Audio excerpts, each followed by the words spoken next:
one of the more underrated challenges for powering New York's future is ensuring an electric grid capable of transmitting the power New Yorkers will need in the future.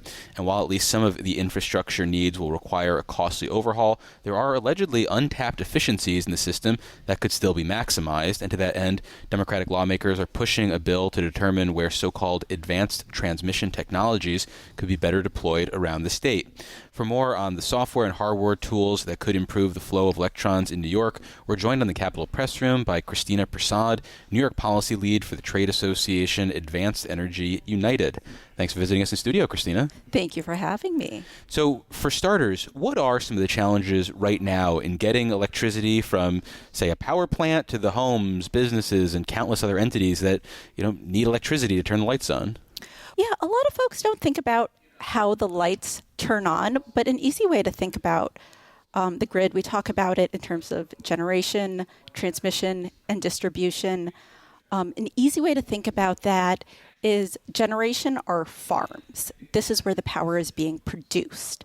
It's, at certain points across the state, some of our power comes from outside the state, and we need that power to get to where it's going. So we may need to move hydro down from around Canada and get power into New York City, where they don't have as much generation capacity. That's transmission. An easy way of thinking about transmission lines are like the big highways, the big interstates that can move a lot of stuff at one time to get produce from that farm where it's got to go. And sticking with that metaphor, though, from time to time, roads need upgrades or a complete overhaul. And I'm curious if that is something that we see more of now than ever because of the demands, the increased demands, and the shift away from traditional power, or whether this is just kind of business as usual. We're seeing a growing demand for power, and therefore we're going to see more traffic on those highways, which in the long term will require more transmission build out. Mm-hmm. As you can imagine, that's expensive. It's timely. This can cost in the billions of dollars, and we could be looking at a 10-year timeline for some of this build out. But that's not to say that there aren't other shorter term solutions so that we can relieve some of that congestion in the very near term and do it very affordably. Well, yeah, in the short term, the advanced transmission technologies that I mentioned at top are held up as a more immediate and cheaper path of improving the transmission system than, say, an overhaul of the grid. But what actually constitutes some of these technologies? Because it's my understanding that it's, a suite of different options? It is an entire suite of smart technologies. Some of them are softwares that you can just apply to the existing transmission line. Some of them are hardware upgrades you can do to the existing transmission line. The fact is we can put all of these on the existing lines that we already have to upgrade them instead of just right now trying to build completely new transmission. So in that way, it'll be a lot more affordable and it'll be very, very quick to have these fixes to get power to where it needs to go. So some of these technologies can work like Google Maps or Waze, where it doesn't just say to get to point A to point B, look at a map and get there, just draw a straight line. It'll actually look for the smartest route possible to avoid driving you directly into a traffic jam. It may say there's a traffic jam on the interstate, but there's a lesser used route right here. If you drive local, you're going to get there faster. So take that route instead. And these real-time smart technologies can give us that feedback. Instead of saying just drive straight into the congestion, it'll help us maximize capacity that's on our grid by using lesser used routes to get us there. So that sounds like a software response to this problem. What are some of the hardware answers that fall under that advanced transmission technologies definition? There are conductors, the actual hardware moving power, that are lighter weight, for example, so there's less power lost. We see these power lines sag quite a bit in extreme temperatures, and that's power being lost. By using different material, you can have lighter weight material, or you can have material that just has less resistance and you lose fewer electrons in that transportation. So more electrons get to their destination than with other older technologies that I think we're just in the habit of just using what we've been using since the 1950s, and we forget to think about the new technologies out there. Well, then I'm curious, to what extent are these software, hardware tools being deployed right now? In New York State, we don't see a significant uptake. It's not Plan A for utilities. We see it sometimes getting deployed in instances where utilities plans A, Bs, and Cs fall through and they start looking for alternatives. They have leaned on things like grid enhancing technologies. They've deployed dynamic line ratings. They are being deployed in the state, just very rarely. In the instances where they do get deployed, like one National Grid example comes to mind, where they were able to deploy it 5 years early and for 1/6 of the cost. But they don't think about it as their plan A. This is a plan of last resort, as opposed to thinking through it as their plan A. Wherein lies the issue? It's very effective. It saves ratepayers money. It can be deployed quickly. We should be doing this left and right. Well, so you frame this as the greatest thing since sliced bread, and that the only reason it's not happening is that it's not front of mind. But are there other barriers to utilizing these technologies? Are there regulatory hoops that the utilities need to jump through that might be a burden? Is there, any other reason that comes to mind that they wouldn't be deploying these types of tools? As it is right now, your utility company can deploy advanced transmission technologies in the state. They're not necessarily required to demonstrate that they have thought through them. At the time these protocols were established, advanced transmission technologies weren't a thing, so they weren't accounted for in our protocols. A lot has changed in the energy landscape in just the last few years, and now we have a lot more cards in our hand that we can play, but we don't, and we forget to think about them. Well, is there something about the way the regulated utilities make money for their investors that might disincentivize them from going to the advanced transmission technologies? Is there something about a overhaul that is more attractive to them as a way to, say, make money potentially? Yes, the way that utilities make money isn't on the generation. Mm-hmm. They make money on their capital expenditures and get returns from that. So there is this inherent conflict of interest when utilities can make more money by building, and therefore you can make, and I'm not saying this is necessarily what's happening, but you can make even more money by overbuilding. Sure. So there's no incentive here to not overbuild.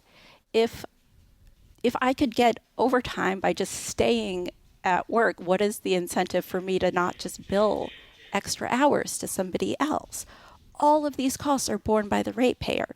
So there's no incentive to lowering your capital expenditure. And right now there is no requirement that you think through these, what we call ATTs. And in terms of a requirement, is that something that would need to be done legislatively in terms of directing the PSC to consider this? And by PSC, I mean the Public Service Commission, the agency responsible for regulating utilities, or is this some sort of power that they already have today? This is something that the Public Service Commission could require during rate-making procedures. These are conversations that we have had, and we haven't seen anything change. Mm-hmm. And for that reason, we are pursuing a legislative pathway, but this is something that the PSC can certainly take up on their own. And this is an issue that's moving, at least to the state Senate already this session, and has made it through both houses in the past before being vetoed by the governor. And the governor, in her veto message, said, quote, "The cost effectiveness analysis directed by this bill is duplicative of analysis utilized by the Public Service Commission in its existing consideration of approved utility investments in transmission projects." Goes on to say a little bit more about the New York Power Authority. And then she says, adding this new requirement creates a duplicative and expensive process for utilities and ultimately ratepayers. What do you think of that argument? Yeah, since that time, we have taken a step back and looked at the language. The previous language that was vetoed would have empowered utilities to consider grid enhancing technologies, which is part of ATTs. The fact is, utilities can consider it and they can deploy it. So this isn't a new empowerment of anything. So we took that feedback and rewrote the bill a little bit. So now it's a wider suite of technologies, not just the grid enhancing technologies. It encompasses quite a few more technologies that we'd like utilities to start considering. And now this is a requirement. This is not you may deploy cost savings. A lot has changed very recently. The pressure on your energy bill is being felt across the state. So this isn't you may consider it. This is New Yorkers are overstretched, including on their energy bills. Now more than ever, we need to think about how we're spending our money and make sure we are optimizing that spending. What are the limitations of some of these technologies, though? I mean, are there still going to be situations where at some point you say, yeah, we need to overhaul this system? Absolutely. Sometimes I think about this as like repairing a car. In the short term, I can just put tires on the car, but knowing at some point in my life, I'm going to have to think about like the money for a completely new car. Sure. This is a solution for the near term and the midterm. In the long term, we are looking at really an energy revolution. A lot of things are changing. A lot of manufacturing is coming back to New York. Those are a lot of jobs. And we are going to need more highway to move this power at some point. In the very near term, we can live off of the grid if we optimize it correctly and plan for that longer term investment down the road. And you mentioned at the start that New York has not widely deployed these tools. What about other states? Are they embracing these tools in a more widespread fashion? Yeah, we see a lot of states that have something on the books regarding grid enhancing technologies or ATTs. They have something in statute. So I was actually going through and trying to put together case studies to highlight the success stories that we've had with these technologies. And over 90% of them are in other states, but that is because those other states are a bit out in front of New York. A lot of the examples, PJM is the ISO right around us. It operates in Pennsylvania. It operates in New Jersey.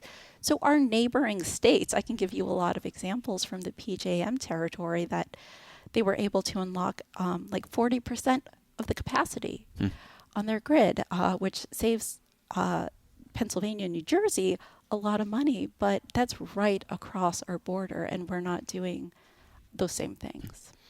So right now, as part of the budget negotiations, the governor is looking to scale back some of the statutory greenhouse gas reduction goals that we have for 2030 and beyond.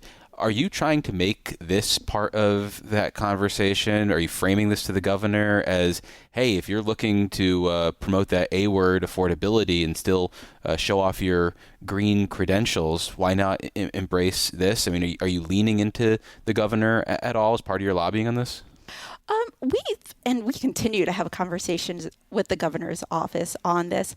I will say this isn't just green policy. This is just good fiscal policy overall, good energy policy overall.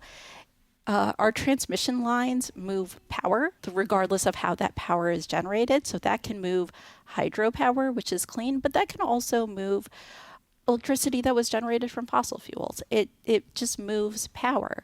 So it's not by itself, it's very tech neutral. We do talk with the governor's office regularly about the climate law, and we do Appreciate what we've been hearing so far. We've seen nothing in writing so far. But the governor has indicated that she's not interested in changing the generation targets for renewables, which I think is the really important component here. Energy prices are due to a supply and demand issue. Very simply, we need electrons on the grid. We need electrons on the grid now, and we need them to be done very affordably. And renewables are the solution for that. Solar is the most cost-effective new generation, and it's the fastest to market. So we can see those electrons get on the grid right now, whereas you can't get a gas turbine right now. I think the wait list is something like 6 to 8 years out if you can afford those turbines due to that demand and backlog. So we appreciate the fact that the governor can see the importance of generating renewable power in New York State. Well, we've been speaking with Kristina Persaud. She's the New York policy lead for the trade association Advanced Energy United. Kristina, thanks for visiting us in the studio. Thank you.